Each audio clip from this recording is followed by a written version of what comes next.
ሰላም ጤና ይስጥልን የጣና ቲቪ ተከታታይ ቤተሰቦቻችን እነሆ የሰዓቱን የጣቢያችን ዜና መረጃና ዜና ትንታኔዎቻችን ይዘንላችሁ ቀርበናል። አክብሮታዊ ግብዣችንን እያስቀደምን በቅድሚያም አበይቶችን አቀርብላችኋለን።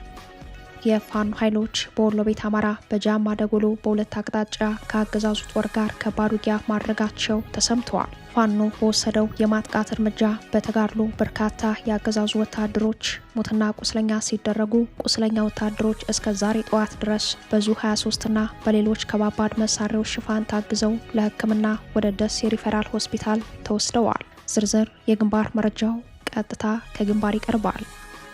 ፋኖ በወልዲያ ዙሪያ በወሰደው ስኬታማ የመከላከልና የመልሶ ማጥቃት እርምጃ ያስመዘገባቸውን ድሎች ጨምሮ ጎንደር እንዴት ዋለ ስንል የግንባር መረጃዎችን ፈትሸናል። የብልጽግናው አገዛዝ ለሀገር ውስጥ ተራዛሚ ጦርነትና ለድንበር ተሻጋሪ የጦር ወረራው በሚያደርገው ዝግጅት ከፍተኛ መጠን ያለው የጦር መሳሪያ ወደ ሀገር ውስጥ በማስገባት ላይ ነው። ከቤላሩስ የተነሳ የጦር አውሮፕላን ኢትዮጵያ መግባቱ ተሰምተዋል። ከቤላሩስ ሩሲያ አድርጎ ወደ ኢትዮጵያ ደብረ ዘይት ሀረር አየር ሜዳ ላይ ስለተራገፈው የጦር መሳሪያ ጉዳይ የውስጥ ምንጮች ያደረሱንን መረጃ በሰፊው ይዘነዋል።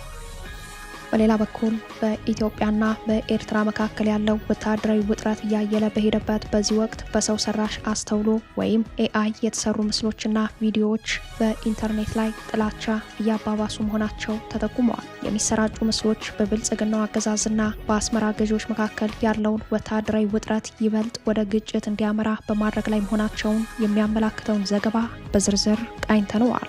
የብልጽግናው አገዛዝ ውስጣዊ ተቃርኖ ገጥሞታል። የሶማሌ ክልሉ ፕሬዝዳንት አቶ ሙስጠፌ መሐመድና የሲዳማው ፕሬዝዳንት አቶ ደስታ ሌዳሞ በአብይ አህመድ ስልጣናቸው ሊነጠቅ ይችላል ተብሏል። በተለይ በሙስጠፌና በአብይ አህመድ መካከል ያለው ልዩነት ወደ መጠፋፋት ደረጃ በመሸጋገር ላይ ነው ተብሏል። አብራችሁን ስትዘልቁ ዝርዝር መረጃውን ትሰማላችሁ። አዲሱ የኢራን መሪ ሙጅተባ ሐሚዲ ለአሊ ላርጃኒ ግድያ አጸፋዊ እርምጃ እንደሚወስዱ ሲዝቱ፣ ሞሳድ በበኩሉ በኢራን የጸጥታ አባላት ላይ የስነ ልቦናና የግድያ ዘመቻ መክፈቱ ተሰምተዋል። ዘመቻው በፋርስ ቋንቋ የሚመራ መሆኑ ትኩረት ስቧል። ለሰዓቱ የመረጥንላችሁ ቀጠናዊ ዜና ትንታኔያችን ነው። እነዚህንና ሌሎችን ይዘናል። አሁን ወደ ዝርዝር መረጃዎቹ እናምራለን።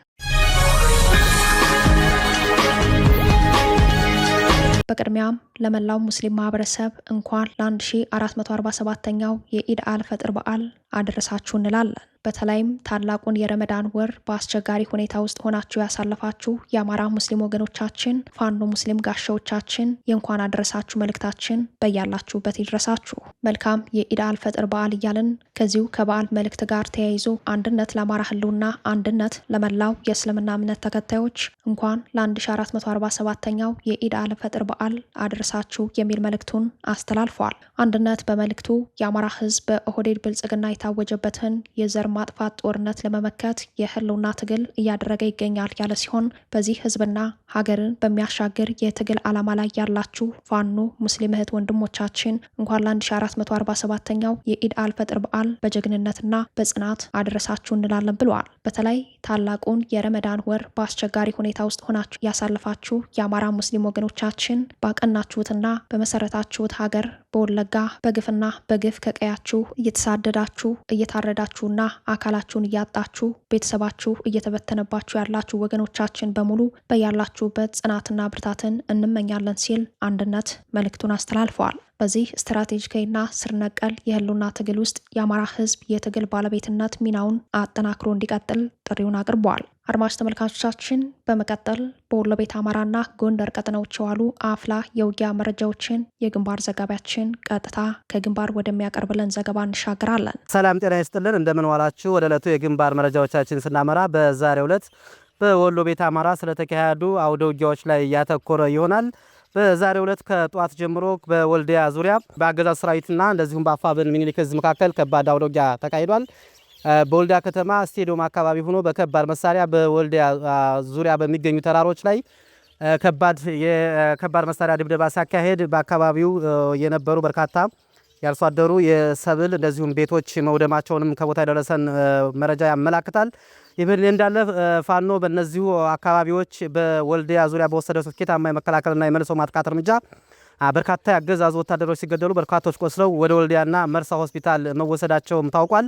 ከወልዲያ በቅርብ ርቀት በወልዲያ ዙሪያ የሚገኙት መቻሬ፣ መርጦ፣ እዜትበር፣ በሴት ውሃ፣ በወድመን፣ በሰዋ ሜዳና በአማዬ ሚጫ በሲሪንቃ ከተማ ዙሪያ በሰንቦና በሞላ ጊዮርጊስና በአካባቢው ላይ በተደረገ ከባድ ተጋድሎ ፋኖ ከፍተኛ ድል ተቀዳጅቷል።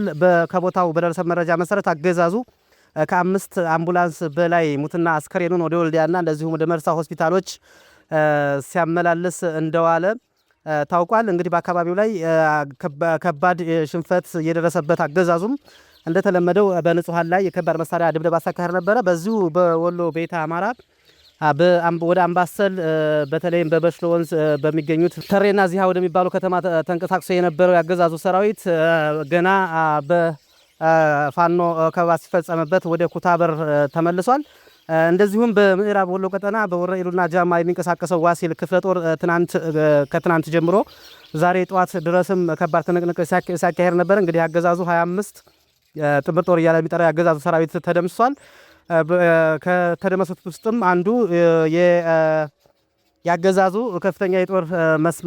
ከፍተኛ መስመራዊ ጦር መኮንን ሳይሆን አይቀርም ተብሏል። እንግዲህ እሱን ለመውሰድም በከፍተኛ የሆነ የቆሰለ ነው። እንግዲህ በእሱን ለመውሰድም ከፍተኛ የሆነ የዙ 23 እና የመድፍ ድብደባ ሲያካሄድ እንደነበረና ንጹሃን እንደተጎዱም የዋሲል ክፍለ ጦር የህዝብ ግንኙነት ለጣና ሳተላይት ቲቪ ገልጾልናል። በአካባቢው ከባድ ውጥረት የነበረ ሲሆን እንግዲህ አገዛዙ በርካታ አምቡላንስ ቁስለኛውን እና እንደዚሁም አመራሩን ጨምሮ ወደ ደሴ ሆስፒታል መውሰዱንም ከቦታው ማረጋገጥ ችለናል። አድማጭ ተመልካቾቻችን በሁሉም ቀጠናዎች በሚባል ደረጃ ያገዛዙ ጦር እየፈረሰ ፋኖን እየተቀላቀለ ይገኛል። በትናንቱ በጎንደር ድል እንዲሁም በጎንደር ላይ በተሰራው ከፍተኛ በአመራሮች ላይ ያገዛዙ የወረዳና የተለያዩ አመራሮች መማረካቸውንና መገደላቸውን ተከትሎ በየዞኑ በደቡብ ወሎ፣ በሰሜን ወሎ እንደዚሁም በጎጃም እና በሌሎች ቀጠና የሚገኙ የአገዛዙ የወረዳና የቀበሌ እንደዚሁም የዞን አመራሮች ከባድ ዝግጅት እያደረጉና አካባቢውንም የተለያዩ የህዝብ ንብረትን እየዘረፉም እያሰባሰቡም እንደሆነ ከተለያዩ ቦታዎች ላይ ያገኘናቸው መረጃዎች ያመላክታሉ። በአመራሩ ላይ ከፍተኛ መደናገጥ ፈጥሯል። እንደዚሁም የሚኒሻ የፖሊስ አባላት የፋኖ ኃይሎችን እየተቀላቀሉ ይገኛሉ። ለተጠናቀሩት ዘገባ ተስፋ የልሳሉ ነኝ ከዛው ከትግሉ ሜዳ።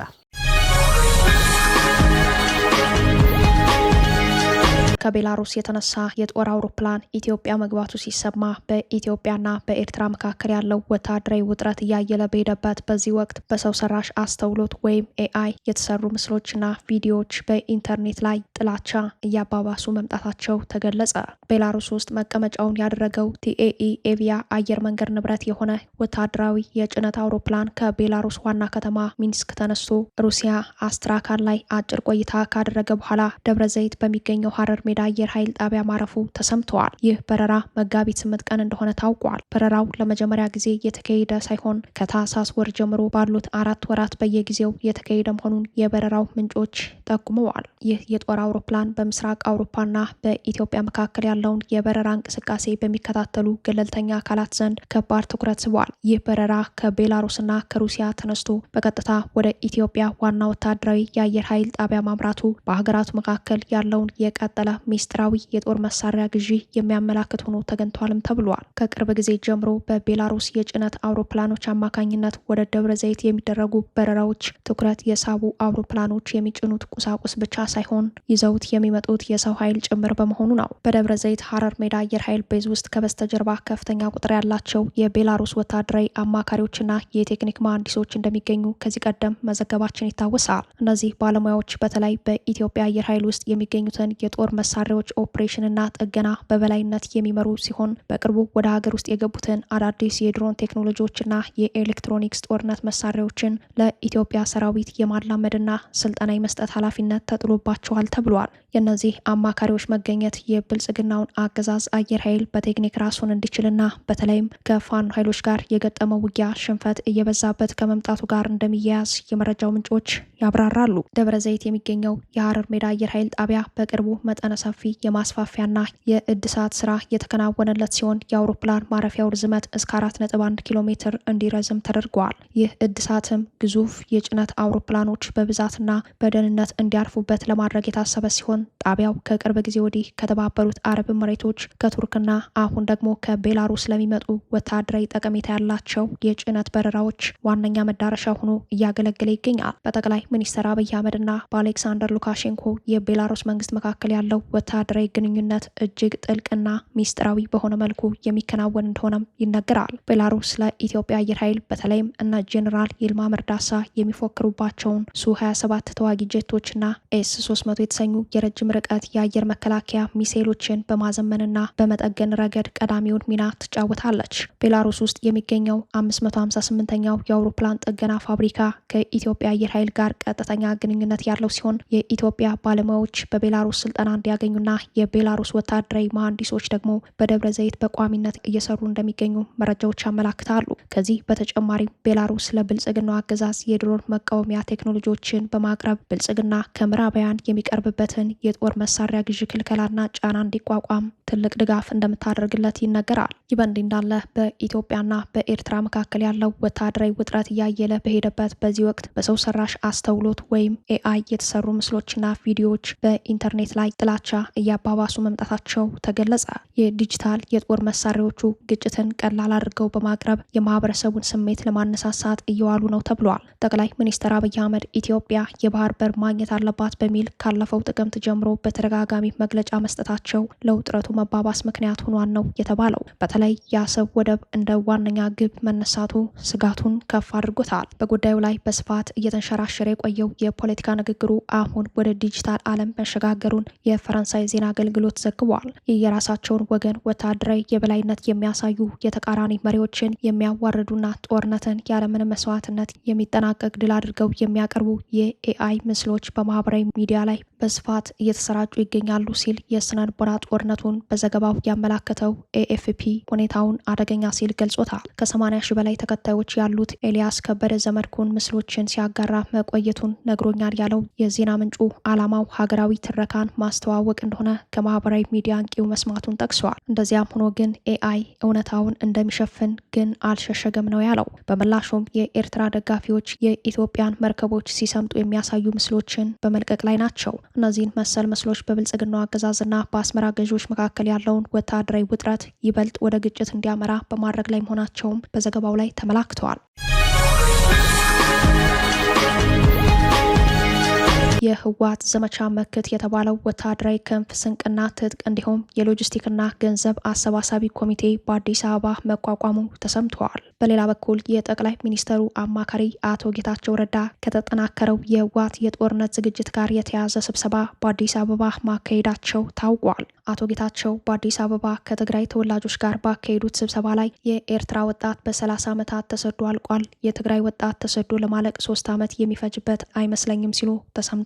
ለትግራይ ወጣቶች የምንሰጣቸው ተልዕኮ አለ ሲሉ የተሰሙት አማካሪ ሚኒስትሩ ወጣቶቹ ጦርነት በቃን በማለት ህወሓትን እንዲያስደነግጡ ጠይቀዋል። ህወሓት ሙሉ የጦርነት ዝግጅቱን ባጠናቀቀበት በዚህ ጊዜ የትግራይ ወጣቶች ጦርነት በቃን በሉ ሲሉ ጥሪ ያቀረቡት ጌታቸው ከትግራይ የተፈናቀሉበትን አንደኛ ዓመት ባከበሩ በዛው ሰሞን ትግራይ በድል ያገናኘን ሲሉ መልእክት ማስተላለፋቸው ይታወሳል። በሌላ በኩል የህወሓት የዘመቻ መክት ወታደራዊ ክንፍና ስንቅ የማሰባሰብ ስራ የሎጂስቲክ ኮሚቴ በአዲስ አበባ ጭምር መቋቋሙን የሚያመላክት መረጃ ወጥቷል። በትግራይና በወረራ በያዛቸው የራያ አላማጣ ወረዳዎችም ተመሳሳይ የገንዘብ ማሰባሰብ ዘመቻው በግዴታ ጭምር ተጠናክሮ መቀጠሉ ታውቋል። በራያ አላማጣ አብያተ ክርስቲያናት ከ100 ሺህ እስከ 500 ሺህ ብር በአንበሳ ባንክ እንዲያስገቡ ህወሓት ትዕዛዝ መስጠቱ ተሰምተዋል። ትዕዛዙን ያልተቀበሉ 6 ካህናትና 9 አመራሮች በህወሓት መታሰራቸውን የአላማጣ ከተማ ምንጮች ለጣና ዘጋቢ አረጋግጠዋል። ይህ በእንዲህ እንዳለ ታዋቂው የህወሓት አክቲቪስትና በፕሬዝዳንቱ ጽህፈት ቤት ስራ ላይ የነበረችው የማህበራዊ ሚዲያ አንቂዋ ሰናይት መብራቱ በወንጀል ተጠርጥራ በቁጥጥር ስር መዋሏ ብዙዎችን እያነጋገረ ነው። ሴቶች እምብዛም በማይደፍሩት አክራሪ የብሔርተኝነት ፖለቲካ ውስጥ አማራን በተመለከቱ ጉዳዮች የጥላቻ ፊት አውራሪ በመሆን በማህበራዊ ሚዲያዎች መድረክ የምትታወቀው ሰናይት በምን ወንጀል ተጠርጥራ በቁጥጥር ስር እንደዋለች ለጊዜው በይፋ ባይገለጽም በምትሰራበት የፕሬዝዳንት ጽህፈት ቤት ውስጥ ያሉ የቅርብ የስራ ባልደረቦቿ እስራቷ ከሙስና ጋር በተገናኘ ተጠርጥራ ሳይሆን እንዳልቀረ ጠቁመዋል። በፌስቡክ ከፍተኛ ተከታይ ካላቸው የህወሓት አክቲቪስቶች መካከል አንዷ የሆነችው ግለሰቧ በአሁኑ ሰዓት ከ4 ሌሎች ተጠርጣሪዎች ጋር በመቀሌ አንድነት ክፍለ ከተማ ውስጥ በሚገኝ ፖሊስ ጣቢያ ታስራ እንደምትገኝ ተነግሯል። የብልጽግናው አገዛዝ ውስጣዊ ተቃርኖ ገጥሞታል።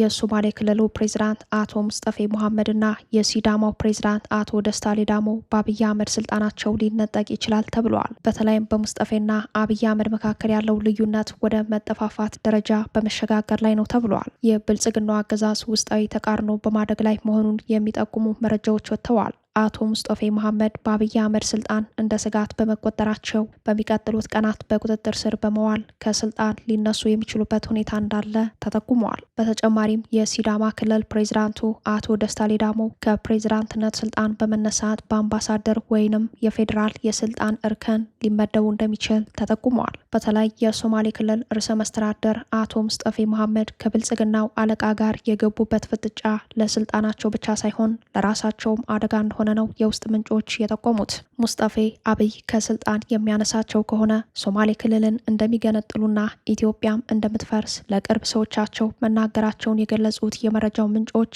የአብይ አህመድና የሙስጠፌ መሐመድ ፖለቲካዊ ፍጥጫ የምስራቅ ኢትዮጵያን የተቀበረ ፈንጅ እንዲፈነዳ ሊያደርገው ይችላል የሚል ስጋት ፈጥሯል። በሙስጠፌና በአብይ አህመድ መካከል የተፈጠረው ቅራኔ መሰረቱ ሶማሌና ኦሮሚያ ክልል በሞያሌና ድሬዳዋ የባለቤትነት ጉዳይ እንዲሁም በመቶዎች በሚቆጠሩ ቀበሌዎች የወሰን ማካለል ጉዳይ ቢሆንም የብልጽግናው አለቃ አብይ አህመድ በቅርቡ በምስራቅ ኢትዮጵያ በድሬዳዋ ሐረር፣ ጅጅጋና ጅቡቲ ባደረጉት ጉብኝት ወቅት አብይ ሙስጠፌ መሐመድን 2% ብቻ ተግባራዊ ስራ የሰራ በሚል በአመራሮች ፊት ከተቿቸው በኋላ እንደሆነ የመረጃው ምንጮች ይጠቁማሉ። ይህንን ትችት ተከትሎ ከቀደመው ጊዜ በከፋ ሁኔታ ቅራኔው ያደገ ሲሆን ሙስጠፌ መሐመድ ብልጽግና እኔን ከስልጣን ሊያነሳኝ ነው የሚል እምነት በማሳደር ይህንንም ለማክሸፍ ከወዲሁ አንዳንድ እርምጃዎችን ለመውሰድ ታማኝ ካቢኔዎቻቸውንና የጎሳ መሪዎችን እያናገሩ መሆኑን ምንጮች ጠቁመዋል። በዚህ መሰረት ሙስጠፌ የካቢኔ አባላትን ሰብስበው አብይ እኔን ከስልጣን ለማንሳት ይፈልጋል፣ ነገር ግን እሱ እኔን ከማንሳቱ በፊት እሱ ቀድሞ ይወድቃል ሲሉ መዛታቸውን ምንጮች አክለው ገልጸዋል። ሙስጠፌ ከስልጣን የሚነሱ ከሆነ ለረጅም ጊዜ ተዳፍኖ የኖረው የኦጋዴን ፖለቲካ ተጨማሪ ቀጠናዊ ቀውስ ሊፈጥር ይችላል የሚል ስጋቶች በመደመጥ ላይ ናቸው። በተለይ ፕሬዝዳንቱ የጎሳ ሀረጋቸው የሚመዘዘው ከኦጋዴን መሆኑ የተገንጣይነት ዝንባሌ አላቸው በሚል ስማቸው በበጎ የማይነሳ መሆኑ ስጋቱን ከፍ እንዳደረገው ተጠቁመዋል። አብይ አህመድ ወደ ስልጣን በመጡ ሰሞን በ2010 ግንቦት ወር ላይ የሶማሌ ክልል ርዕሰ መስተዳደር የነበሩት አብዲ አሊ ክልሉን የመገንጠል ሙከራ እንቅስቃሴ ያደረጉ በሚል በመከላከያ ኃይል ወታደራዊ እርምጃ በመውሰድ ግለሰቡ በቁጥጥር ስር መዋላቸው ይታወሳል። ከ7 ዓመታት በኋላ ይህ እጣ ለሙስጠፌ መሐመድ ሊደርሳቸው ይችል ይሆን የሚል የስጋት ትንተናዎች በሚሰጡበት በዚህ ወቅት ሙስጠፌ መሐመድ የክልል ምርጫ ተወዳዳሪ ለመሆን ስማቸውን ቢያስገቡም አብይ የሰራው ስራ 2% ያክል ብቻ ነው የሚል ዘለፋ ማቅረባቸውና ቅራኔው ማደጉ ቀጣዩን ሁኔታ አሳሳቢ አድርጎታል። አብይ በቀጣዮቹ ጊዜያት ከክልል አመራርነት የሚያነሷቸው ፕሬዝዳንቶች እንዳሉ የሚጠቁሙት ምንጮች የሲዳማው ደስታ ሌዳሞንና ሙስጠፌ ቀዳሚዎቹ መሆናቸውን፣ ሆኖም ሙስጠፌ ከስልጣን መነሳት ወይንም የአመራር ቦታ ለውጥ ሳይሆን ከዛም ያለፈ ነገር ሊጠብቃቸው ይችላል ይላሉ።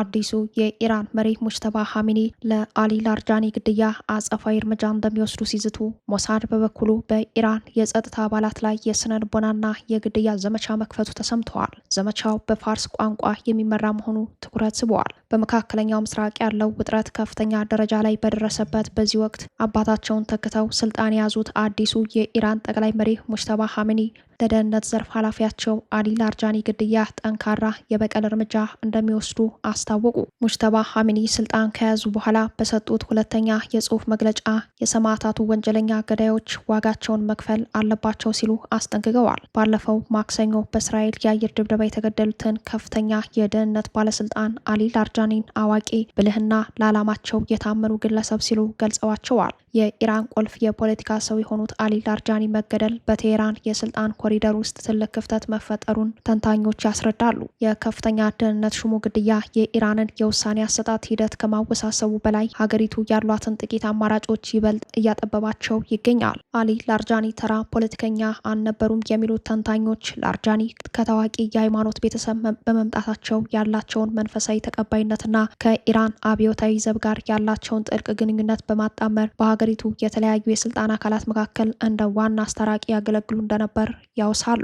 የጦር ሜዳ እውነታዎችን ወደ ፖለቲካዊ ስልት በመለወጥ ረገድ ተወዳዳሪ ያልነበራቸው መሪ ስለመሆናቸው የተመሰከረላቸው እኒህ ሰው ከአያቶላህ አሊ ኻሜኒ ግድያ በኋላ ባሉት ቀናት እስከ ሞታቸው ሰዓት ድረስ ጦርነቱን በበላይነት ስለመምራታቸው ይነገራል። የእርሳቸው መወገድ ኢራን በጦርነቱ ወቅት የምታደርጋቸውን ውሳኔዎች የተበታተኑና ለክስተቶች ምላሽ ሰጪ ብቻ ሊያደርጋቸው እንደሚችል ተሰግቷል። ተንታኞች እንደሚሉት እንደ ላርጃኒ ያሉ አስተዋይ መሪዎች በታለመ ግድያ ሲወገዱ የኢራን ስርዓት ይበልጥ ወደ ጸጥታና ደህንነት ተቋማት ያዘነብላል። ይህ ማለት በዲፕሎማሲያዊ መንገድ ጦርነቱን የማቆም እድል እየጠበበ ይሄዳል። የኢራን ቀጣይ ጉዞ ይበልጥ ጠንከር ያለ ወታደራዊ አምባገነንነት ሊሆን እንደሚችል ይገመታል። አሁን ባለው ሁኔታ የስልጣን ሚዛኑ በአብዮታዊ ዘብ እጅ እየወደቀ ነው። ይህ በእንዲህ እንዳለ የእስራኤሉ የስለላ ድርጅት ሞሳድ በኢራን የጸጥታ አባላት ላይ የስነልቦናና የግድያ ዘመቻ መክፈቱ አነጋጋሪ ሆኗል። ሞሳድ ከፍተኛ የኢራን ባለስልጣናትን በመግደል ብቻ ሳይወሰን አሁን ደግሞ ዝቅተኛ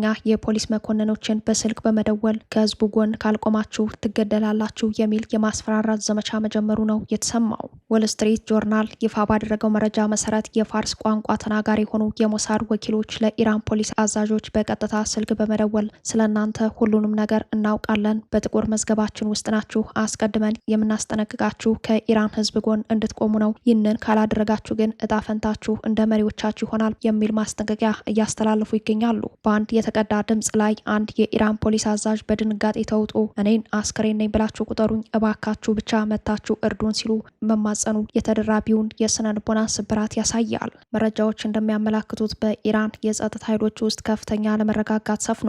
የኢራን ጦር ዋና መስሪያ ቤቶች በመመታታቸው አመራሮች ስብሰባ ለማድረግ ስታዲየሞችንና የድልድይ ስር ቦታዎችን ለመጠቀም ተገደዋል። አብዛኛው ጥቃት የተሳካው ተራ የኢራን ዜጎች ለሞሳድ በሚሰጡት ጥቆማ መሆኑ የእስራኤልን ሰርጎ ገብነት አጠናክሯል። የእስራኤል መከላከያ ሚኒስተር ኢሳክ ካትዝ እንደተናገሩት ማንኛውም ከፍተኛ የኢራን ባለስልጣን ለመግደል ሰራዊቱ ተጨማሪ ፍቃድ እንዲጠይቅ አይጠበቅበትም፣ ሁሉንም እያደንን እናጠፋቸዋለን ሲሉ ዝተዋል። እስካሁን በጦርነቱ ከ4000 በላይ የኢራን የጸጥታ አባላት መገደላቸው ይገመታል። ምንም እንኳን እስካሁን ትልቅ የክህደት እርምጃ ባይታይም የኢራን አገዛዝ የጀርባ አጥንት የሆነው የጸጥታ መዋቅር ፈተና ላይ የወደቀ መሆኑን ተንታኞች ይናገራሉ። ክቡራትና ክቡራን ቤተሰቦቻችን ለሰዓቱ የተሰናዱት መረጃዎቻችን እየተከታተሏችኋቸውን ይመስሉ ነበር። አብራችሁን ስለቆያችሁ ልባዊ ምስጋናችን ይድረሳችሁ እያልን የጣና ቲቪ ወቅታዊ ዜናዎች፣ ትንታኔዎችና ልዩ ልዩ ፕሮግራሞች እንዲደርሷችሁ ቻናላችን ሰብስክራይብ በማድረግ ቤተሰብ ይሁኑ። በተሳትፎ የትግል ሚዲያው እንዲያጠናክሩ ጥሪያችን እናቀርባለን። ጣና ቲቪ ከሀቅ ጋር